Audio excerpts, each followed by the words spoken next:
성경 말씀을 봉독하겠습니다. 요한복음 4장 19절부터 22절까지입니다.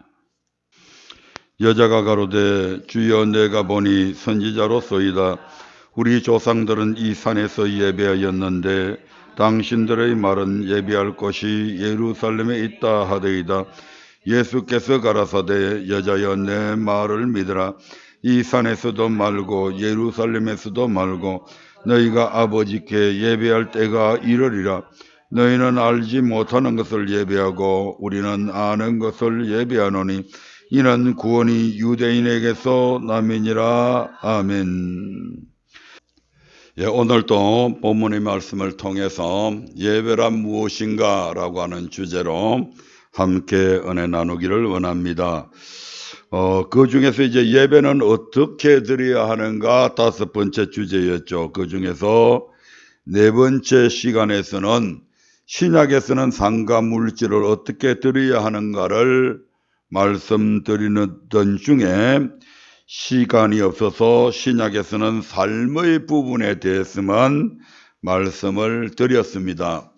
그것을 잠시 요약하면 하나님께서는 신약 시대에는 신령과 진정으로 예배하라고 명하셨습니다. 얼핏 보면 이것은 구약 시대에 명하신 대로 예배하라는 말씀과 배치되는 것 같지만 사실은 전혀 그렇지 않습니다. 왜냐하면 신령과 진정이라고 하는 그 의미가 성령의 도우심을 힘입어 하나님의 말씀대로, 즉 하나님께서 명하신 대로 예배하라는 의미이기 때문에 신구약이 동일합니다. 다만 신약 시대에는 구약 시대처럼 끝의 법뿐만 아니라 속의 법까지도 지켜야 하기 때문에 성령님의 도우심이 절대적으로 필요합니다. 그래서 여기서 신령, 곧 퍼뉴마, 더 스피리츠, 서로 신령이라고 하는 말로 여기서 쓰고 있는 것이죠. 자, 그러면 오늘은 신약에 있어서의 물질의 계명에 대해서 우리 하나님께서는 어떻게 명하셨는가를 살펴보려고 합니다. 신약에서는 구약에서 없는 특별한 뜻이 들어가 있는 것이 있는데 바로 이러한 물질로 천국을 침노할 수 있게 되었다는 것입니다. 이것은 구약 시대에는 전혀 없던 법이거든요. 아니, 물질을 가지고 천국을 침노할 수 있다? 우리 주님은 분명히 그렇게 말씀을 하셨습니다. 우리가 구약 성전에서, 구약 시대에서 성전 건축과 성물을 위한 예물을 드리라. 그 다음에 우리의 물질을 가지고 제사장을 위한 예물을 드리라. 그리고 규례의 예물, 곧 번제, 소제, 속제제, 속건제, 하목제의 예물을 드리라. 그 다음에 물질을 가지고 절개의 예물을 드려야 된다. 그 다음에 물질을 가지고 11조의 예물을 드려야 된다. 그 다음에 물질을 가지고 구제의 예물을 드려야 된다. 이상 6가지 명령은 하나님께서 시내산에서 모세에게 명하신 율법 가운데 물질에 속한 계명입니다. 이 계명은 예수님께서 그러면 이 땅에 오심을 통해서 폐하여졌을까요? 우리가 삶의 계명을 살펴보니까 우리 주님께서 폐하신 것이 아니고 어떻게 했다고요? 완전케 하셨다는 걸 우리가 지난주에 배웠지 않습니까? 그러면 물질의 계명에 있어서도 이게 폐하여진 것이 아니고 우리 주님께서 더 완전케 하셨다 이 말입니다. 이 계명들은 그래서 이스라엘 백성뿐만 아니라 오늘날 우리와 우리 후손에게도 동일하게 적용된다고 말씀하고 있습니다.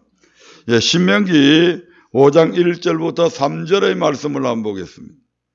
신명기 5장 1절부터 3절입니다. 같이 읽어보겠습니다. 시작. 모세가 온 이스라엘을 불러 그들에게 이르되 이스라엘아, 오늘 내가 너희 귀에 말하는 규례와 법도를 듣고 그것을 배우며 지켜 행하라. 우리 하나님 여호와께서 호렙산에서 우리와 언약을 세우셨나니 이 언약은 여호와께서 우리 열조와 세우신 것이 아니요 오늘날 여기 살아있는 우리 곧 우리와 세우신 것이라. 네. 신명기 5장 1절부터 3절에서 뭐라고 말씀합니까? 지금 신명기는 누구한테 하신 말씀이라고요? 출애굽한 이스라엘 백성들인데 그 중에서 어떤 사람들? 예, 출애굽 2세대들입니다. 출애굽 1세대들에게 우리 하나님께서 언약을 맺으셨죠. 근데 그 언약은 출애굽 1세대로 끝난 것이 아니라 지금 40년 뒤에 모압 평지에서 모세가 지금 다시 출애굽 2세대들을 모아놓고 호렙산에서 맺은 이 언약은 그 시대의 사람감에 맺은 언약이 아니고 바로 오늘 여기에 있는 출애굽 2세대인 너희들과도 언약을 맺은 것이다. 지금 이렇게 말씀하고 있는 거잖아요. 아멘. 예, 그러면서 신명기 29장 14절부터 15절에서는 이런 말씀이 있습니다. 신명기 29장 14절 15절입니다. 시작. 내가 이 언약과 맹세를 너희에게만 세우는 것이 아니라 오늘날 우리 하나님이 여호와께서 우리와 함께 여기 선자와 오늘날 우리와 함께 여기 있지 아니한 자에게까지니. 아멘. 예, 이 언약의 범위가 이제는 출애굽 2세대들한테 국한된 것도 아니다 이 말입니다. 오늘 출애굽 2세대인 너희들아, 이 언약의 말씀은 오늘 하나님 앞에 서 있는 너희들뿐만 아니라 아직 태어나지 아니한 너희들의 후세대들에게까지 이 언약은 영원토록 그대로 적용된다 하는 것을 지금 말씀하고 있는 거잖아요. 그래서 예레미야 11장에서도 우리 하나님께서는 계속해서 이 언약의 말씀을 상기시키고 구약의 마지막 성경인 말라기에서도 호렙산에서 맺은 이 언약에 대해서 우리 하나님께서 계속해서 이스라엘 백성들에게 말씀하고 있는 것을 보게 됩니다. 그러므로 우리는 이 명령대로 예물을 드려 하나님을 섬겨야 된다 이 말입니다. 그러나 구약시대는 달리 신약시대에는 예물을 드리는 방법과 그 범위에 차이점이 있습니다. 히브리서 10장 19절부터 20절의 말씀을 한번 보겠습니다. 시작. 그러므로 형제들아, 우리가 예수의 피를 힘입어 성소에 들어갈 담력을 얻었나니 그 길은 우리를 위하여 휘장 가운데로 열어놓으신 새롭고 산 길이요 휘장은 곧 저의 육체니라. 아멘. 이 말씀처럼 예수 그리스도의 십자가 사역으로 말미암아 성소의 휘장이 찢어졌습니다. 이제 여러분 이제 휘장 그러면 보통 저런 얇은 휘장을 우리는 상상을 하는데 성소의 휘장은 그 두께가 약 5cm 정도 된답니다. 엄청 두꺼운 거죠. 그런 휘장으로 이제 성소와 지성소를 이제 이렇게 막아 놓으셨는데 예수님께서 십자가에 못 박혀 죽으심을 통해서 이 성소의 휘장이 그냥 찢어져 버린 거죠. 그리고 이제는 그때부터 구약시대에는 하나님 앞에 감히 성도들이 이 성소 안에 들어올 수가 없었습니다. 들어오면 가차없이 죽여버리라고 하나님께서 구약시대에 그렇게 명령하셨잖아요. 그래서 백성들은 동물을 가지고 가든지 속죄 제물이든지 그것이 번제의 제물이든지 간에 성전 뜰 안에까지 그것을 가지고 들어가면 제사장이 그것을 같이 인계받아서 제단 동편으로 가서 거기서 그 제물을 잡아서 거기서 피를 이제 받아가지고 번제단 바깥뜰에 있는 번제단의 네 기퉁이 뿔에 바르고 그 다음에 성소 안에 피를 가져가서 거기서 또 성소 안에서 그 예식을 따라서 이제 피를 뿌리고 그렇게 해서 이스라엘 백성들의 죄도 속했고 하나님 앞에 그들의 제사를 드렸습니다. 그래서 어느 누구도 직접적으로 제사장 외에 하나님 앞에 제사 드릴 수 있는 사람은 없었다 이 말입니다. 그런데 신약에 와서 이제 예수님께서 십자가에 못 박혀 죽으심으로 성소의 시장이 찢어졌다고 하면서 이제 공개되어 버린 거죠. 하나님께서 막아 놓으셨던 것을 이제 공개되어 버린 겁니다. 그 공개된 자리에 이제는 누가 바로 성도들이 그 안에 들어가서 우리 하나님 앞에 직접 예배 드리게 되었다 이 말입니다. 직접 하나님 앞에 기도드리고 직접 우리의 죄사함을 얻기 위해서 예수님의 이름으로 주님 앞에 우리의 모든 허물과 죄악들을 고백하는 그러한 장소가 된 것입니다. 뿐만 아니라 전에는 예물을 드리면 반드시 제사장의 손을 통해서 드려야 됐었는데 이제는 바로 우리가 직접 우리 하나님 앞에 예물을 저기 헌금 안에 그대로 넣잖아요. 이러한 모든 것들이 이제 신약 시대에 이렇게 예물을 드리는 방법들이 바뀌어졌다 이 말입니다. 또 그 범위에 있어서도 큰 엄청난 차이가 있습니다. 구약 시대에는 정해진 그것밖에는 못 드렸어요. 아무리 부자라고 해서 내가 수만 마리의, 수억만 마리, 수백만 마리의 소를 가지고 있다 할지라도 나는 부자니까 10마리 드리고 이렇게 안 됩니다. 구약 시대는 아무리 부자라도 제일 많이 드리는 게 소 한 마리입니다. 아멘. 그런데 신약 시대는 어떻게 바뀌어집니까? 그게 그 한계선이 없어져 버리잖아요. 무한대로 드릴 수 있습니다. 그래서 록펠러 같은 사람들은 자기 이 수입의 10분의 9를 그 하나님 앞에 그대로 다 드리잖아요. 그 한계선이 없어져 버렸다니까. 그래서 이제 이를 두고 예수님은 뭐라고 말씀하셨는가 하면 율법과 선지자는 요한의 때까지요. 그 이후부터는 하나님 나라의 복음이 전파되어 사람마다 그 비로 침입한다고 그렇게 말씀을 하셨습니다. 사람마다 그리로 침입한다. 뭐 가지고? 물질 갖고 이 말입니다. 누가복음 16장 16절의 말씀을 한번 볼까요?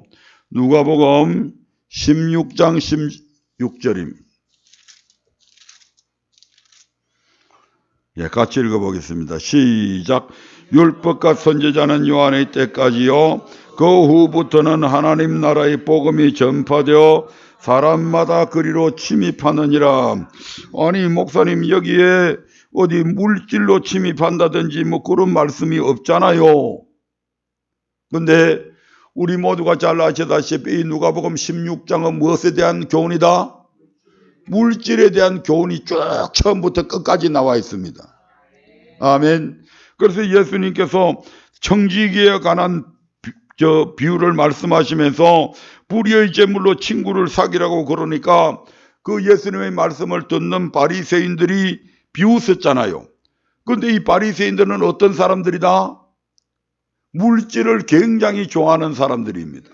아멘. 그래서 왜 이들이 물질을 좋아하냐 하면 바리새인이 여러 사람들이 있잖아요. 그런데 그 중에서 물질이 많은 바리새인들도 있을 것이고 적게 물질을 갖고 있는 바리새인이 있단 말씀이죠. 그러면 어떤 사람들이 사람들한테 칭송을 받고 더 훌륭한 바리새인으로 훌륭한 랍비로 인정되냐면 물질을 많이 소유하고 있는 사람이 더 훌륭한 바리새인으로 인정을 받던 시대입니다. 왜냐하면 저 랍비는 정말 하나님의 말씀에 잘 순종했기 때문에 복을 받아서 저렇게 부유해졌구나. 그래서 그들이 이 물질을 많이 가짐을 통해서 사람들로부터 존경받아왔다 이 말입니다. 지금 그 말씀 끝에 지금 이 말씀이 나온 거거든요. 14절부터 한번 볼까요? 14절 우리가 금방 16절 읽었는데 14절 15절 한번 보겠습니다. 시작. 바리새인들은 돈을 좋아하는 자라 이 모든 것을 듣고 비웃거늘 예수께서 이르시되 너희는 사람 앞에서 스스로 옳다는 자이나 너희 마음을 하나님께서 아시나니 사람 중에 높임을 받는 그것은 하나님 앞에 미움을 받는 것이니라. 율법과 선지자는 요한의 때까지 이렇게 나오잖아요. 따라서 이 부분은 무엇으로? 물질로 천국을 침입한다 이 말입니다. 이렇게 물질에 대한 교훈에 있어서 하나님 나라의 복음이 전파되어져서 이제는 사람마다 이 물질을 가지고 천국을 침입한다. 이 말씀에서 율법과 선지자는 구약의 모든 율법을 가리켜서 말씀하시는 것이 아니고 바로 물질의 계명을 뜻합니다. 구약시대는 모세의 율법에 따라 제사장의 중보를 통해 정하여진 예물을 드렸지만 그러나 예수님께서 하나님 나라의 복음을 전파하신 이후부터는 그의 이름을 믿는 자마다 하나님께 직접 나아가 드리고 싶은 만큼의 예물을 드릴 수 있게 되었습니다. 이 때문에 사람마다 거리로 침입할 수 있다. 즉 자신의 제물로 천국을 침노할 수 있다는 것입니다. 침입한다거나 침노한다는 것은 억지로 밀고 들어가는 것을 의미합니다. 이것이 물질의 계명에 있어서 구약과 신약의 차이점입니다. 또 하나의 차이점이 있죠. 바로 너희를 위하여 보물을 하늘에 쌓아두라고 하는 것입니다. 아멘. 마태복음 6장 19절부터 20절에 보면 예수님이 당신이 이 땅에 오심으로 완전케 된 신약의 법을 제자들에게 가르치실 때에 삶의 계명에 이어서 물질의 계명에 대해서도 다음과 같이 말씀을 하셨습니다. 마태복음 6장 19절부터 20절입니다. 시작. 너희를 위하여 보물을 땅에 쌓아두지 말라. 거기는 종과 동록이 헤하며 도적이 구멍을 뚫고 도적질하느니라. 오직 너희를 위하여 보물을 하늘에 쌓아두라. 저기는 좀이나 동록이 헤하지 못하며 도적이 구멍을 뚫지도 못하고 도적질도 못하느니라. 예수님은 자신을 위하여 보물을 이 땅에 쌓아두지 말고 하늘에 쌓아두라고 하셨습니다. 이 말씀은 구약시대와 달리 신약시대에 이르러서는 조금 전에 말씀드렸던 것처럼 우리의 재물로 천국을 침노할 수 있다는 말씀과 같이 우리가 우리 자신을 위하여 보물을 하늘에 마음껏 쌓아둘 수 있게 되었음을 의미합니다. 자, 여러분 생각을 해보십시오. 예수님께서 이제 이 말씀에 쭉 이어서 뭐라고 말씀해요? 네 보물이 있는 곳에는 뭐가 있다? 네 마음이 있다. 네가 물질을 가지고 어디에 투자했느냐에 따라서 그 투자한 그곳에 네 마음이 가 있는 거 당연하잖아요. 이 땅에 있어서 이치도 마찬가지잖아요. 내가 삼성증권에 투자를 했다. 그러면 삼성증권의 그 주식이 오르느냐 내리느냐 여기에 사람들이 얼마나 민감하게 반응하는지 모릅니다. 왜? 거기에 투자를 해놨거든. 많이 투자하면 투자할수록 그 관심이 더욱더 높아지겠죠. 전 재산을 거기에 다 올인했다면 그 사람은 완전히 거기에 그냥 매몰되어 있을 겁니다. 마찬가지로 우리가 보물을 하늘에 쌓아두게 되면 그것이 내게 되기 위해서는 어떻게 해야 돼요? 하늘에 쌓아둔 그 보물을 일단 내게 되게 하기 위해서는 어떻게 해야 되냐고. 일단은 내가 천국 가야 되잖아요. 지옥 가면 천국에 아무리 쌓아놔도 소용없어져 버리잖아요. 그게 내게 안 되잖아요. 그게 천국의 보물을 쌓아놨기 때문에 일단은 내가 어디에 가야 된다? 천국에 가야 되는 거예요. 그 천국에 가야 천국에 쌓아둔 것이 내 것이 되잖아요. 실컷 쌓아놔놓고 내가 지옥 가버린다면 그 천국에 쌓아둔 건 내게 돼요? 안 되잖아요. 그러니까 천국에 쌓아둔 하늘에 보물을 쌓아둔 사람은 그 모든 마음과 생각들이 만약 올인했다고 한다면 모든 생각이나 모든 삶이 그곳을만 바라보고 있잖아요. 지금 자 어떻게 되지? 어떻게 되지? 어떻게 되지? 야 세상이 지금 이런 식으로 변화되어 가는데 어떻게 되지? 그 세상 관심 없어. 그 사람은 세상이 온통 뒤죽박죽이 돼도 상관없어. 그 사람은 신경 안 쓴다니까. 오로지 어디에 그 천국에만 마음이 가 있는 거예요. 야 어떻게 하든 저기 가야 되는데 저기 못 가면 내 보물이 저거 다 사라지는데.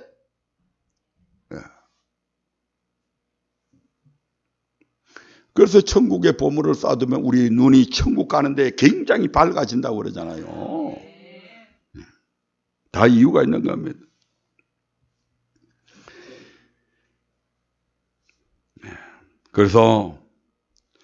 구약시대에는 딱 정해져 있어서 더 이상 드릴 수가 없었단 말이에요. 그런데 신약 시대에 와서는 이제 그 가이드라인이 완전히 없어져 버렸잖아요. 이제는 무한대로 드릴 수 있는 겁니다. 이 생활의 여유가 있는 대로. 그래서 록펠러 같은 사람이 그냥 괜히 10분의 9를 드렸겠어요? 그는 이 말씀을 제대로 이해하고 있는 거죠. 10분의 1만 해도 충분히 생활이 되니까 10분의 9, 뭐 그 이상으로 드려도 아깝지 않는 거예요. 왜? 내가 저 천국 가면 그 모든 것이 다 내게 된다 이 말입니다. 그러면 하늘의 보물을 쌓아두는 것이 왜 우리를 위한 것일까? 그 부분에 대해서는 방금 다 설명을 드렸습니다. 그리고 어떻게 하는 것이 그러면 하늘의 보물을 쌓아두는 것일까? 구체적으로 어떻게 하는 것이 하늘의 보물을 쌓아두는 것일까? 마태복음 6장 19절부터 시작된 물질에 관한 교훈은 6장 31절부터 33절에서 결론을 맺습니다. 6장 31절부터 33절의 말씀을 한번 보겠습니다.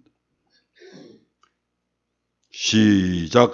그러므로 염려하여 이르기를 무엇을 먹을까 무엇을 마실까 무엇을 입을까 하지 말라. 이는 다 이방인들이 구하는 것이라. 너희 천부께서 이 모든 것이 너희에게 있어야 할 줄을 아시느니라. 너희는 먼저 그의 나라와 그의 의를 구하라. 그리하면 이 모든 것을 너희에게 더하시리라. 아멘. 예수님은 이방인과 같이 무엇을 먹을까 마실까 입을까 그런 것 때문에 염려하지 마라. 이 땅에 보물을 쌓아두지 말고 먼저 그의 나라와 그의 의를 구하라고 말씀하십니다. 이 땅의 것을 먹마 입을 염려한다면 사람들이 어떻게 해요? 당연히 이 땅에 쌓아둘 수밖에 없죠. 당연히 이 땅에 쌓아둘 수밖에 없잖아요. 그런데 무엇을 먹을까 마실까 입을까 염려하지 마라. 일단 하늘에 쌓아두게 되면 우리 하나님께서 이 땅에서 먹을 것 입을 것 마실 것 다 우리 하나님께서 책임져 줄게 이 말이잖아요. 세상 사람들은 자기들의 아버지가 없기 때문에 그렇게 해주실 아버지가 없기 때문에 염려할 수 있습니다. 이 땅에 쌓을 수 있습니다. 하지만 믿는 너희는 그래하지 마라 이 말입니다. 하나님을 아버지로 모시고 있는 너희는 그런 것 때문에 세상 사람들이 염려하는 것까지 너희들이 염려하지 말라고 말씀하잖아요. 이 말씀에서 그의 나라는 하나님의 나라 즉 하나님께서 거하시며 다스리시는 나라를 말하며 이 땅에서는 교회를 말합니다. 하나님의 나라가 이 땅에 만약 교회가 없다면 우리가 예배 드리려면 예배는 어디에서 드려야 돼요? 예배는 하나님이 계신 곳에서 드려야 되잖아요. 만약 이 땅에 하나님이 거하실 성전이 없다면 우리가 어디 가서 예배 드려야 된다고요? 하늘나라까지 가서 예배 드려야 되는 거요. 비행기 타고 갈 거예요. 어느 세월에. 그래서 하나님께서 이 땅에 이 지상에 내가 너희 중에 거할 성소를 지으라고 말씀하셨잖아요. 그게 바로 교회잖아요. 그래서 이 땅에 있어서 이 하나님이 거하시는 나라는 하나님이 거하시는 것은 바로 교회다. 아멘. 그래서 그의 나라를 이해하라고 하는 것은 바로 이 땅에 있는 교회를 이해하라고 하는 말씀이 된다 이 말입니다. 그리고 그의 언은 예수 그리스도를 믿음으로 말미암아 의롭다 함을 얻은 자들에게 요구되어지는 언입니다.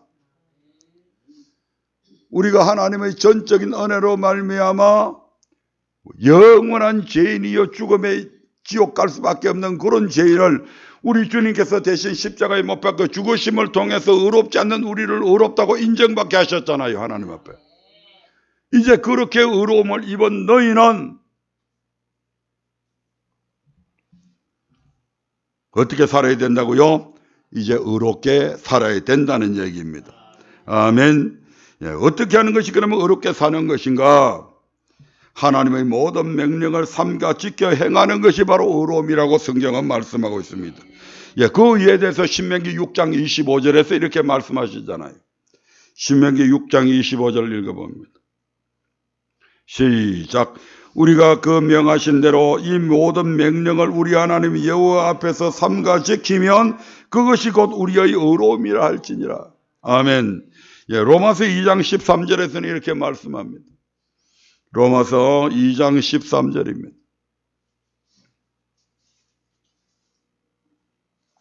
시작.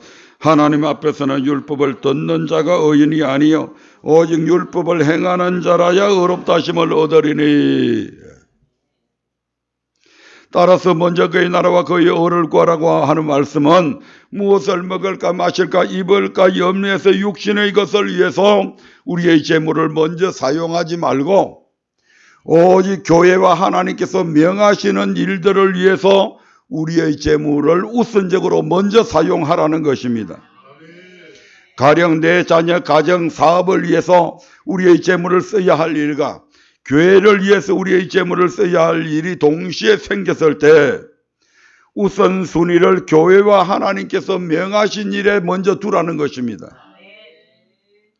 이것이 우리를 위해 하늘의 보물을 쌓아두는 것이요 예수님께서 완전케 하신 바로 물질의 계명입니다.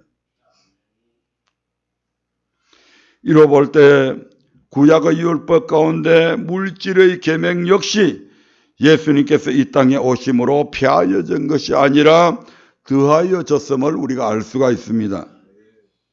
그러면 이제 전체적으로 다 신약을 총괄해서 왜 신령과 진정으로 예배해야 하는가? 왜 신령과 진정으로 예배해야 할까요? 일반적으로 구약의 법은 지키기 어렵고 힘들지만 그에 비해서 신약의 법은 지키기 쉽다고 생각합니다. 그러나 앞서 우리가 살펴본 바에 의하면 구약의 법보다 신약의 법이 훨씬 지키기 어렵습니다. 구약의 법을 따라 사람의 생명을 해하는 살인은 하지 않을 수 있습니다. 예수 안 믿는 세상 사람들도 살인 안 하고 일생을 지내는 사람들도 많이 있습니다. 그러나 예수님께서 완전케 하신 법을 따라 형제에게 원망 들을 만한 일을 하지 않는다든지 형제를 미워하지 않는다고 하는 것은 참으로 어렵습니다. 우리 자신들의 삶을 한번 뒤돌아보자고요. 지금까지 형제가 많은 것도 아니고 내하고 딱 둘이밖에 없는데 형제 미워하지 아니하고 살아간 사람 있어요? 없잖아요. 이게 어렵다 이 말입니다.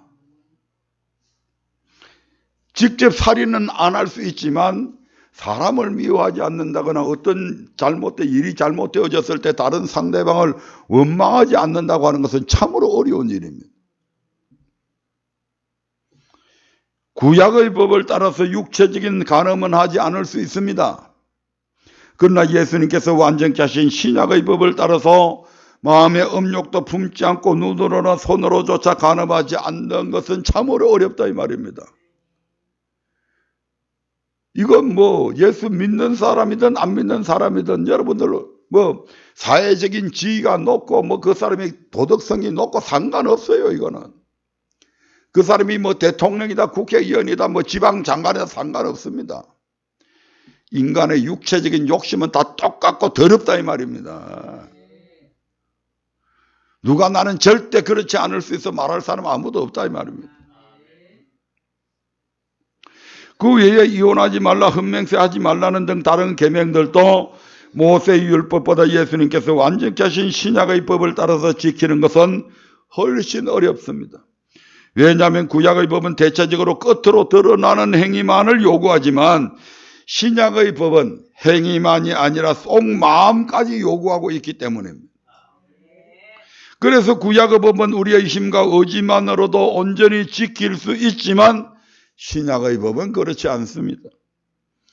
이것은 비단 삶뿐만 아니라 우리의 물질의 계명에 있어서도 마찬가지다 이 말입니다.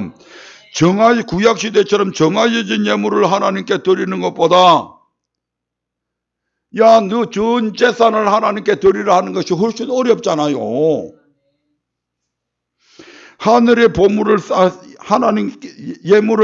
정해진 예물을 하나님께 드리는 것보다 하늘의 보물을 쌓아두는 것은 이건 무한대잖아요. 지금 신약시대에 와서. 먼저 그의 나라와 그의 의를 구하는 것, 이것이 훨씬 어렵다니까요. 그러면 예수님께서 완전케 하신 신약의 법은 어떻게 지킬 수가 있습니까? 불가능합니까? 아니라는 얘기죠. 그 주님께서는 마태복음 7장 7절부터 11절에서 구하라, 찾아라, 두드리라 이렇게 말씀을 하고 계십니다. 찾아보겠습니다. 마태복음 7장 7절부터 11절입니다. 시작. 구하라 그러면 너희에게 주실 것이요, 찾아라 그러면 찾을 것이요, 문을 두드리라 그러면 너희에게 열릴 것이니 구하는 이마다 얻을 것이요, 찾는 이가 찾을 것이요, 두드리는 이에게 열릴 것이니라. 너희 중에 누가 아들이 떡을 달라 하면 돌을 주며 생선을 달라 하면 뱀을 줄 사람이 있겠느냐? 너희가 악한 자라도 좋은 것으로 자식에게 줄 알거든 하물며 하늘에 계신 너희 아버지께서 구하는 자에게 좋은 것으로 주시지 않겠느냐. 우리 하나님께서 좋은 것으로 우리가 구하면 준다고 그러는데 그 좋은 것이 무엇입니까? 누가복음 11장 9절부터 13절의 말씀을 한번 보겠습니다. 누가복음 11장 9절부터 13절입니다. 시작.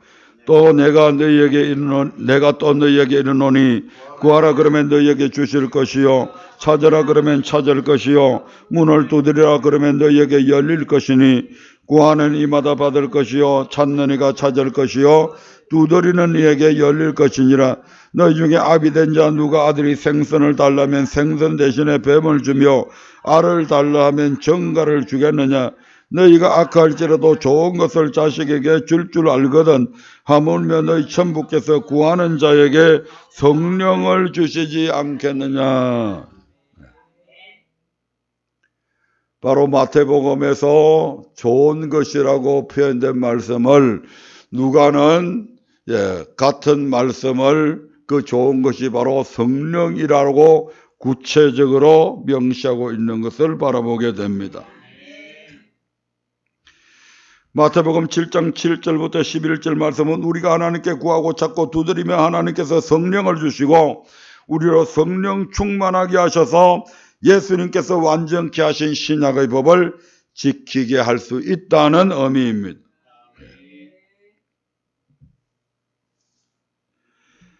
이 말씀을 이제 더 구체적으로 표현한 말씀이 바로 로마서 7장 9절부터 8장 4절에 나와 있는 바로 생명의 성령의 법이 우리로 하여금 죄와 사망의 법에서 해방하였다는 말씀으로 사도 바울이 말씀하고 있잖아요.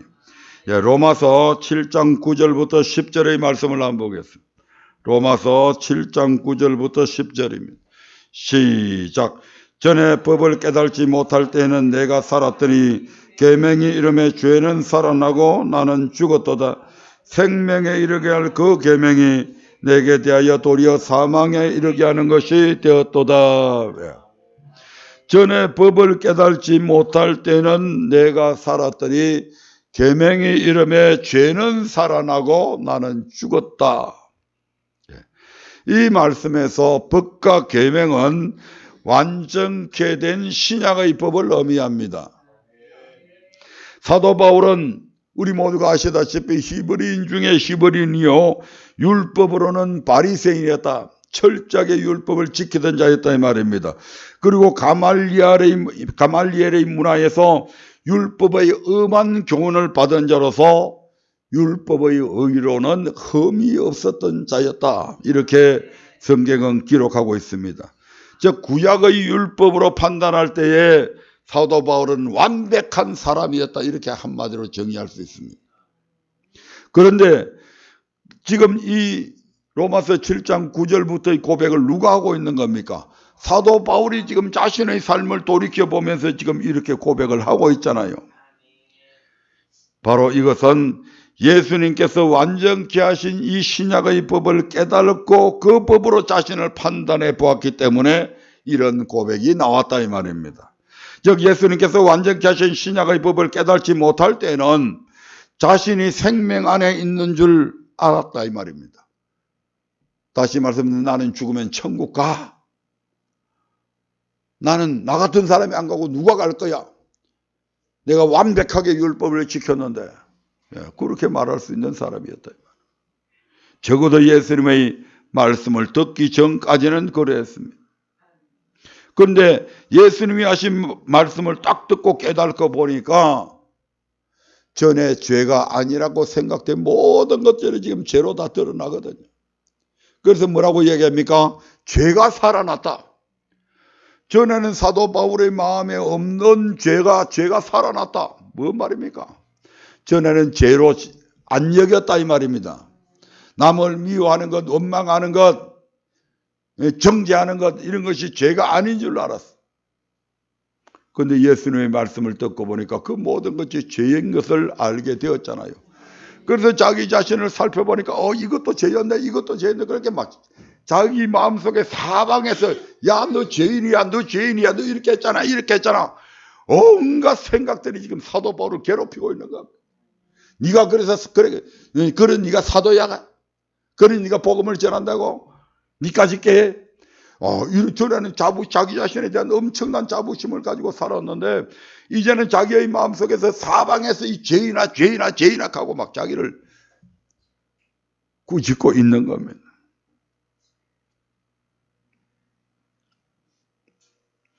그래서 사도 바울은 7장 9절 10절에서 생명에 이르게 할 그 계명이 내게 대하여 도리어 사망에 이르게 하는 것이 되었다 이렇게 고백하고 있잖아요. 우리가 계명은 뭡니까? 계명은 우리에게 복을 주죠. 생명을 주죠. 반대로 지키지 못하면 뭘 줍니까? 저주를 주고 또 뭘 줍니까? 사망을 주잖아요. 그러니까 내가 지키지 못하니까 생명에 이르게 할 이 계명이 이제는 내한테 사망에 이르게 하는 그 법이 되어버린 거죠. 이제는.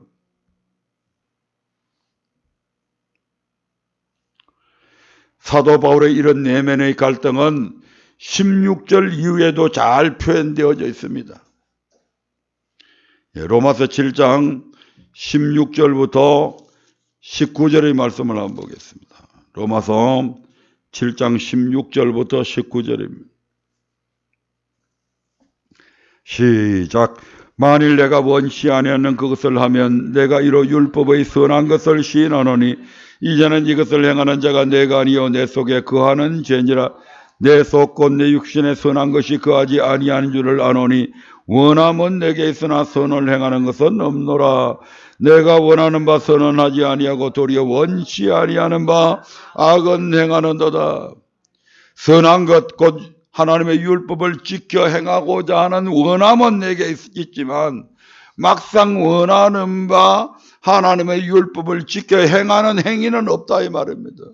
도리어 원치 아니하는 바 악을 행하고 있다.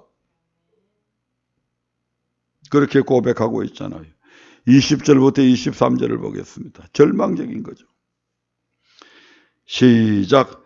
만일 내가 원치 아니하는 그것을 하면 20절부터 시작. 만일 내가 원치 아니한 것을 하면 이를 행하는 자가 내가 아니요 내 속에 거하는 죄니라.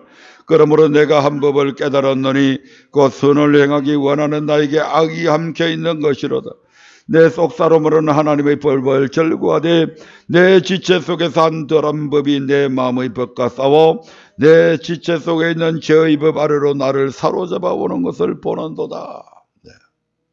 바울인 자기 자신의 삶을, 자기 자신의 내면의 모습을 이제 그때부터 철저하게 관찰하기 시작했습니다.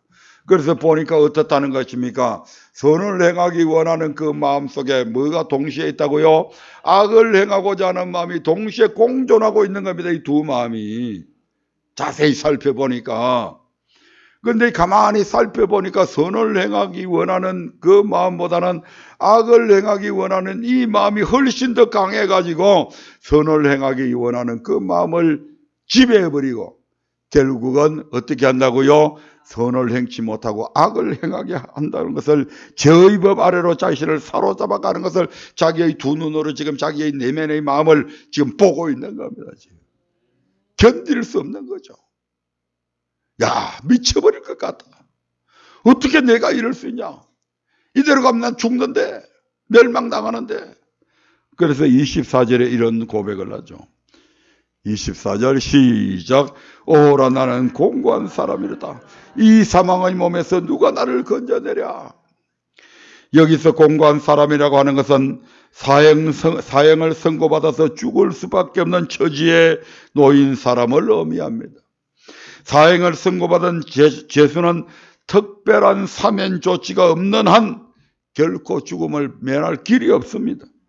따라서 사도 바울의 이 고백은 자신의 속사람이 날마다 지체 속에 있는 한 다른 법, 곧 죄에게 져서 하나님의 법을 지키지 못하고 원치 아니하는 악을 행하고 있으니 누군가의 특별한 도움이 없으면 자기 자신은 사망에 이를 수밖에 없다고 하는 뜻입니다. 미칠 것 같은 거죠. 왜? 뻔히 알면서도 그것을 행하고 있는 자기 자신의 이 파렴치함을 보고 있으니까 막 미칠 것 같은 겁니다. 그리고 그 결과가 죽음이라고 하는 영원한 멸망에 가는 것인 줄 뻔히 알면서 지금 하는 거예요. 그러나 이때 사도 바울은 한 법을 깨닫고 하나님께 감사하게 됩니다. 7장 25절부터 8장 2절까지의 말씀을 같이 보겠습니다. 시작. 우리 주 예수 그리스도로 말미암아 하나님께 감사하리로다. 그런즉 내 자신이 마음으로는 하나님의 법을, 육신으로는 죄의 법을 섬기노라. 그러므로 이제 그리스도 예수 안에 있는 자에게는 결코 정죄함이 없나니 이는 그리스도 예수 안에 있는 생명의 성령의 법이 죄와 사망의 법에서 너를 해방하였음이라. 하나님께서 그의 아들 예수 그리스도로 말미암아 생명의 성령의 법, 곧 진리의 성령을 보내주셔서 우리의 힘으로 지킬 수 없었던 부분들을 지킬 수 있게 해주셨다는 것입니다. 예, 이것을 3절, 4절에서는 좀 더 자세하게 풀이하고 있습니다. 3절, 4절 봅니다. 시작. 율법이 육신으로 말미암아 연약하여 할 수 없는 그것을 하나님은 하시나니 죄를 인하여 자기 아들을 죄 있는 육신의 모양으로 보내어 육신의 죄를 정하사 육신을 쫓지 않고 그 영을 쫓아 행하는 우리에게 율법의 요구를 이루어지게 하려 하심이니라. 아멘. 생명의 법, 곧 성령의 법을 깨달기 전까지 사도 바울은 선을 행하기 원하는 나에게 악이 함께 있고 내 속사람으로는 하나님의 법을 즐거워하지만 내 지체 속에 있는 한 다른 법이 내 마음의 법과 싸워서 나를 죄의 법 아래로 사로잡아가고 있으니 나는 육신에게 져서 육신대로 살다가 결국은 사망에 이를 수밖에 없다고 탄식했잖아요. 그러나 생명의 법, 곧 성령의 법을 깨닫고 난 후에 사도 바울은 하나님께서 생명의 성령의 법으로 율법의 요구를 이루해 주셨다. 성령뿐만 아니고 예수님까지도. 아멘. 예수님이 어떻게 하셨다고요? 자기의 죄를 위해서 십자가에 달려 돌아가셨다. 그 예수님의 은혜로 말미암아 자기가 지은 그 수많은 죄들이 예수님의 피로 계속 씻겨 나가고 있고, 또 하나는 뭡니까? 생명의 성령의 법을 주셔서 이제는 하나님의 말씀에 자기 율법의 연약함 때문에 율법 자체만으로서는 도저히 육신의 정욕을 이길 수 없었는데 이제는 성령님께서 함께 역사하심으로 말미암아 그 율법대로 살아갈 수 있도록 성령님께서 계속 도우심을 통해서 결국 죄의 법 아래로 끌려내리던 그가 죄의 법을 벗어버리고 하나님의 말씀에 순종하는 자가 되었다며 감사하고 있는 것이죠. 이 같은 사도 바울의 고백을 통해서도 알 수 있듯이 예수 그리스도께서 완전케 하신 신약의 법, 곧 삶의 계명과 물질의 계명은 우리의 힘만으로서는 지키기 어려우며 생명의 성령의 법을 통해서만이 지킬 수가 있는 것입니다. 그래서 예수님도 제자들에게 완전케 하신 신약의 법을 가르치신 후에 뭐 해라고요? 구하라, 찾으라, 두드리라. 그리하면 하나님께서 좋은 것 곧 성령을 주신다고 말씀을 하셨잖아요. 즉 성령을 주게 되면 너희들이 지킬 수 없는 법들을 지킬 수 있다 이 말입니다. 예수님께서 어느 날 부자 청년이 자기한테 찾아가지고 예수님 어떻게 하면 영생을 얻겠습니까? 얻을 수 있습니까? 라고 물어봤을 때 예수님께서 계명을 지키라고 말씀하셨을 때 무슨 계명요? 그러니까 삶의 계명을 쭉 이야기하니까 내가 이거 어릴 때부터 다 지켰는데요. 그런 그에게 예수님께서 뭐라고 말씀합니까? 야, 네가 한 가지 부족한 것이 있다. 네가 재산이 많으니까 그 재산을 물질 소유를 팔아서 가난한 자에게 나눠주고 그리고 나를 쫓아라고 말씀하시잖아요. 그때 이 부자 청년이 그 말씀을 듣고 근심하며 돌아갔다고 얘기하잖아요. 그는 구약의 율법을 보면 완벽한 삶을 살았습니다. 물질도 그 정도로 정해진 대로 다 드렸고요. 그런데 예수님의 신약의 법으로 볼 때 예수님께서 완전케 하신 물질의 계명을 볼 때에 부족한 거죠. 그래서 예수님께서 그렇게 말씀하셨는데 부자 청년은 그냥 근심하며 돌아갔습니다. 그는 지옥에 갈 수밖에 없었겠죠. 그런 예수님께서 제자들에게 뭐라고 말씀합니까? 사람으로는 할 수 없을 때 하나님은 할 수 있다. 아멘. 그 부자 청년이 예수님께 의지했더라면 그가 그렇게 할 수 있었고 그는 더 많은 재물을 가질 수가 있었고 천국까지도 갈 수가 있었을 것입니다. 그런데 우리가 할 수 없는 것들을 우리 하나님께서 하게 해주시잖아요. 그 실제적인 증거들이 우리가 사도행전을 보면 그대로 나타나잖아요. 많은 사람들이 자신의 소유를 팔아서 사도들이 발 앞에 드리잖아요. 그것이 그들이 뭐 마음이 선하고 아니에요. 하나님께서 그런 마음을 주셔서 하게 하셨다 이 말입니다. 성령께서 하게 하신다 이 말입니다. 그래서 우리의 삶의 계명도 우리에게 주어진 물질의 계명 또한 하나님께서 하게 하신다 이 말입니다. 우리의 의지 가지고 되는 게 아니에요. 생명의 성령의 법을 통해서 지킬 수 있다 이 말입니다. 말씀을 맺으려 합니다. 예배는 무엇인가 해서 다섯 번째 주제인 예배는 어떻게 드려야 하는가를 지난 5주간에 걸쳐서 살펴보았습니다. 예배는 하나님께서 명하신 대로 드려야 하는데 구약에서는 삶에 대해서 십계명과 율례를 중심으로 또 물질에 있어서는 정해진 규례를 따라서 드리라고 명령을 하셨습니다. 그러나 신약에 있어서는 명하시는 대로 드리되 약간의 차이가 있죠. 즉 삶에 있어서 겉의 법뿐만 아니라 속의 법까지도 지켜야 된다. 아멘. 또 그렇게 속의 법까지도 지켜야 될 뿐만 아니고 그래서 신령과 진정으로 드려야 된다 이렇게 말씀하고 있고 이것은 삶의 계명뿐 아니라 물질의 계명에 있어서도 구약에서처럼 가이드라인이 이제 없어져 버렸죠. 그래서 하늘의 보물을 쌓아둘 것을 우리에게 교훈하고 있습니다. 그리고 하늘에 쌓아둔 것만이 영원히 나의 것이 될 수 있음도 알게 되었습니다. 하지만 우리가 아는 것으로 끝낸다면 지난 5주간 동안 이 주제로 말씀을 전한 것은 저와 여러분들에게 무의미한 것이 되고 말 것입니다. 진정, 진리, 즉 하나님의 말씀대로 살아가는 것이 두렵습니까? 손해보는 것이 두렵습니까? 손해보는 것 같습니까? 전혀 현실과 동떨어진 고리타분한 꼰대들이 넋두리 같습니까? 하늘에 쌓아두는 것이 두렵습니까? 손해보는 것 같습니까? 그럴 수 있습니다. 그래서 삶의 계명도 물질의 계명도 성령의 도우심 없이는 지키기가 불가능한 것입니다. 그래서 예수님은 사람으로서는 할 수 없을 때 하나님으로서는 다 할 수 있다고 하셨습니다. 그러므로 신약시대에 이르러 예배하는 자는 반드시 신령과 진정으로 예배 드려야 됩니다. 아무쪼록 우리 모두 신령과 진정의 예배자가 되기 위해서 늘 말씀을 주야로 묵상하며 기도함으로 성령의 도우심을 힘입어 예배의 성공자가 되시기를 주님의 이름으로 축원드립니다.